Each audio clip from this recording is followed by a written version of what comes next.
खुश तो तुम ऐसे हो रही हो जैसे तुम्हारी बहन की शादी हो रही हो तुम्हारे देवर से कि चलो दोनों बहनें एक ही घर में रहेंगी।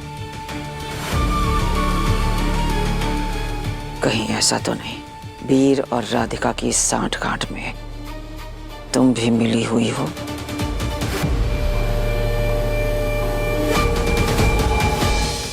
पापा जी कह रहे थे कि आज शाम तक सारा काम हो जाना चाहिए। जब तक आप फाइनल नहीं करेंगे मम्मी जी तब तक प्रिंटिंग में कैसे जाएगा? चुप! बिल्कुल चुप। जिस रिश्ते को मैं मानती नहीं, जिस शादी से मैं खुश नहीं, उसके कार्ड मैं कभी नहीं छपवाऊंगी। हटाओ ये सब मेरी नजरों के सामने से।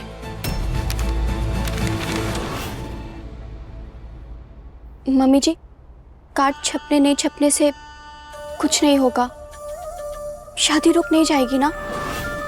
और आप खुद ही देख लीजिए, इतना परेशान हो रही हैं, इतना गुस्सा कर रही हैं, लेकिन वहां पे तो मेहंदी की रस्में भी शुरू हो गई। मम्मी जी वीर खुद मेहंदी लेकर गया है।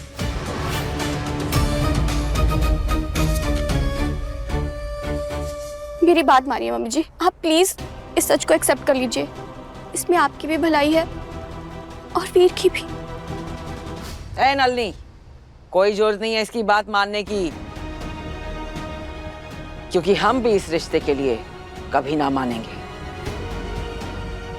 अगर राधिका हमारे घर में बहू बन के आएगी तो वो हमारी लाश पे से गुजर के। नहीं अम्मा जी, आप ये क्या बोल रही हैं?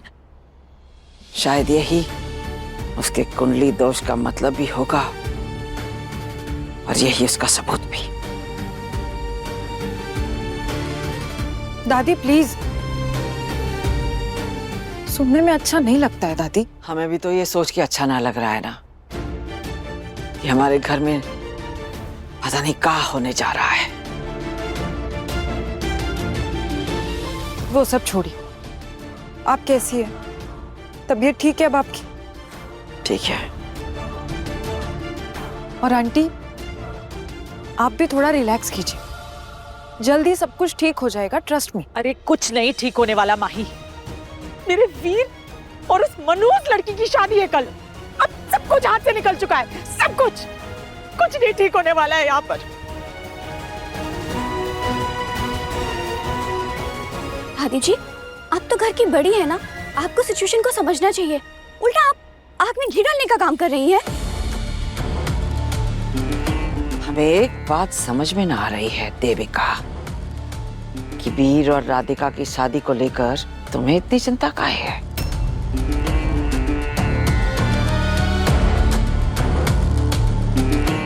खुश तो तुम ऐसे हो रही हो जैसे तुम्हारी बहन की शादी हो रही हो तुम्हारे देवर से कि चलो दोनों बहनें एक ही घर में रहेंगी।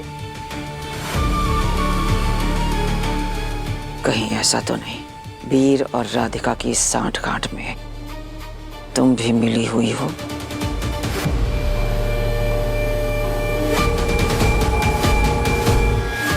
दादी जी मुझे क्या फर्क पड़ता है, दुल्हन चाहे राधिका हो या फिर माही। मुझे तो बस पापा जी के ऑर्डर्स फॉलो करने हैं। पापा जी ने मुझे कहा था ये काम हो जाना चाहिए शाम तक, मैं बस कर रही हूँ। दादी जी मुझे तो बस इस घर की खुशियां चाहिए, मुझे सिर्फ उसमें इंटरेस्ट है दादी जी, और किसी चीज में नहीं। देखेंगे हम, बहुत अच्छे से देखेंगे। दादी आप जरा मेरे साथ चलिए ना प्लीज, मुझे थोड़ी इंपॉर्टेंट बात करनी है।